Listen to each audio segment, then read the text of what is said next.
মার্কিন president Donald Trump তিনি আমেরিকার ৪৫তম প্রেসিডেন্ট এবং ৪৭তম প্রেসিডেন্ট। এর মাঝে দিয়ে ৪৬তম প্রেসিডেন্ট ছিলেন জো বাইডেন। তো এই ডোনাল্ড ট্রাম্প যখন প্রথমবার প্রেসিডেন্ট পদে নির্বাচিত হন, তখন নরেন্দ্র মোদীর সঙ্গে তার অত্যন্ত দরহম মরহম সম্পর্ক ছিল এবং এই নরেন্দ্র মোদী কূটনৈতিক রীতিনীতি ভঙ্গ করে আমেরিকাতে গিয়ে বলেছিলেন আপকা বার ট্রাম্প সরকার, মানে ট্রাম্প সরকারকে আরেকবার দরকার, যেটা একটা ভিন দেশের প্রধানমন্ত্রী এই কথা বলতে পারেন না, এটা সম্পূর্ণ কূটনৈতিক শিষ্টাচার বহির্ভূত, বাট তিনি বলেছেন।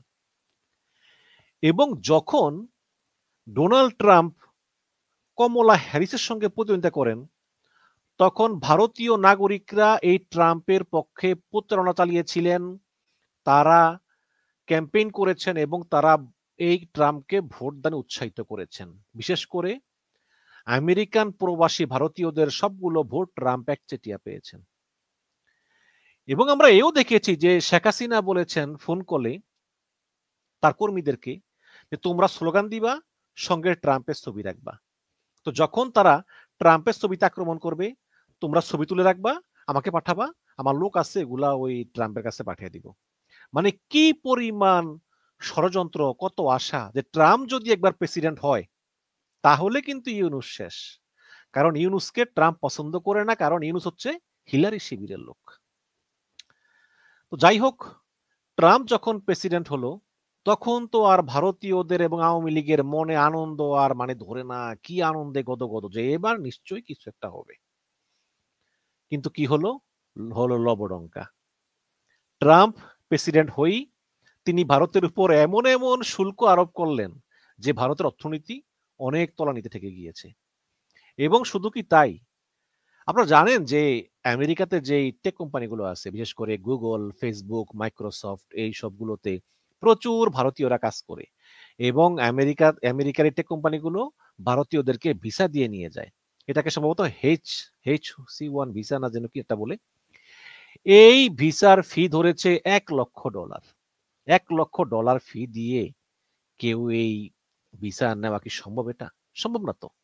তার মানে এই মার্কিন টেক বাজারে ভারতীয়দের নিয়োগটা একদম বন্ধ হয়ে গেল।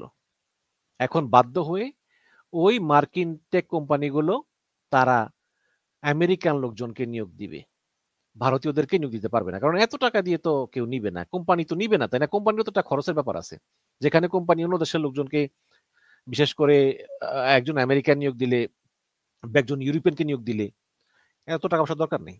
কিন্তু ভারতের লোক নিয়োগ দিলে ওই কোম্পানিকে $1,00,000 পরিশোধ করতে হবে, প্রায় 1.5 কোটি টাকার মতো। এটা এটা এটা তো করবে না, তাই না?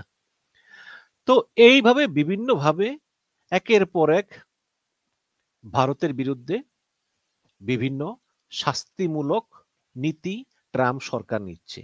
ইরানে একটা পোর্ট পরিচালনা করতো ভারত, সেটাতে ভারত ওই কিছু ইনভেস্ট করেছে, করে ওই পোর্টটা ভারত পরিচালনা করতো, বিশেষ করে বিভিন্ন তেল মেল বা বিভিন্ন কিছু আনা নেওয়ার সময় পোর্ট দিয়েই করতো।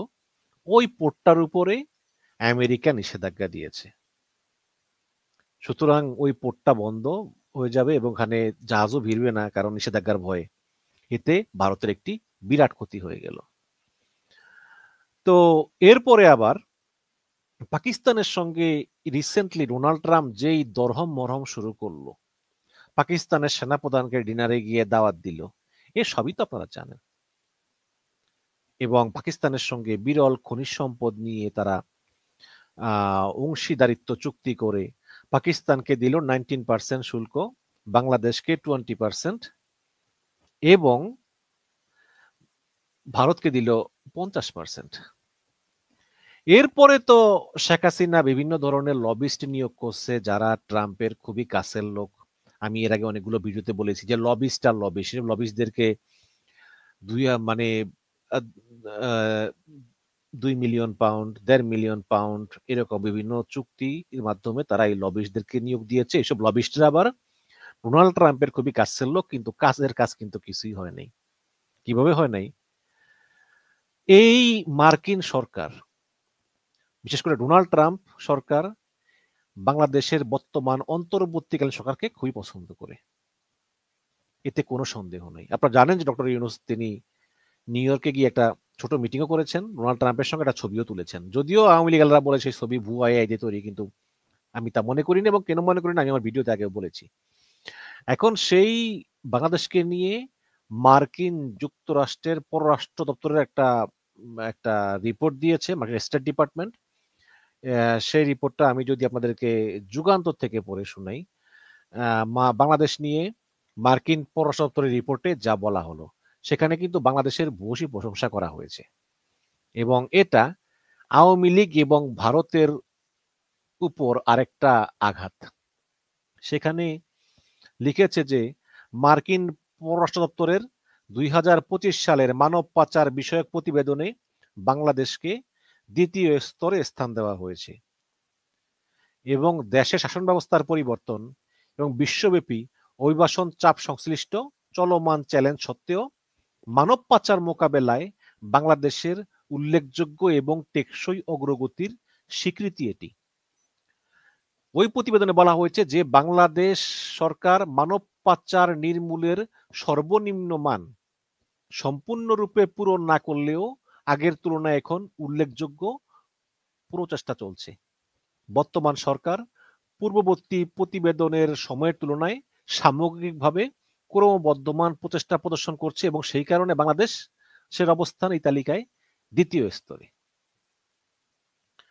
তো এখানে অনেক বড় রিপোর্ট, এটা পুরোটা না পড়ে এখানে লিখেছে যে সরকার 1462 জনকে যারা পাচার হওয়ার উপক্রম হয়েছে তাদেরকে শনাক্ত করেছে, ইত্যাদি ইত্যাদি। তো এখানে আবার লিখেছে যে ইন্টারন্যাশনাল যে মানব পাচার নেটওয়ার্ক তদন্তে ইন্টারপোল, ভারত এবং দক্ষিণ আফ্রিকা সহ বৈশ্বিক অংশীজনের সঙ্গে বাংলাদেশের চলমান সহযোগিতার কথা স্বীকার করা হয়েছে এই প্রতিবেদনে, এবং পাচার বিরোধী পক্ষগুলোকে শক্তিশালী করার এবং CID, police bureau of investigation, PBI বা counter terrorism and transnational crime unit CTTC এর মধ্যে সমন্বয় সুদৃঢ় করার জন্য ইউনূস সরকার প্রচেষ্টা অব্যাহত রেখেছে, এবং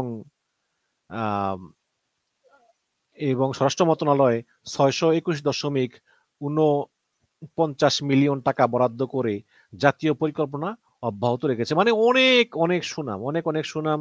তারপরে কারিগরি প্রশিক্ষণ কেন্দ্র পরিচালনা, বিদেশগামী কর্মীদের জন্য পূর্ব প্রশিক্ষণ সেশন চালু, নারী কর্মীদের জন্য বিশেষ কোর্স, তারপরে দক্ষিণ কোরিয়া, ব্রুনাইয়ের মতো দেশে দ্বিপাক্ষিক শ্রম চুক্তি, পাচার থেকে বেঁচে যাওয়া ব্যক্তিদেরকে জীবিকার সুযোগ, মানে অনেক কিছু করেছে আর কি।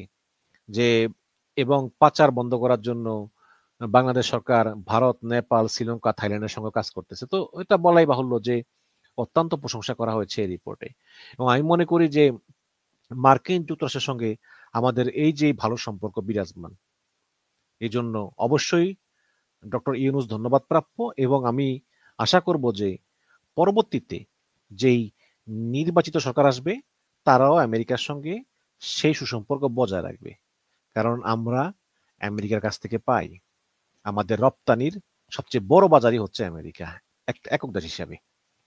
সুতরাং বাংলা একটা কথা আছে, দুধ দেওয়া গরু লাত্তি খাওয়া ভালো, আর ভারত হচ্ছে দুধ দেওয়ার মুরুদ নাই, খালি লাত্তি মারে, কাজেই ওটার চেয়ে আমাদের আমেরিকাই ভালো, আমাদের চায়নাই ভালো। সুতরাং আমাদের এই যেভাবেই হোক মার্কিন যুক্তরাষ্ট্রের সঙ্গে আমাদের সম্পর্ক ভালো রাখতে হবে, সেটা যে সরকার আসুক না কেন।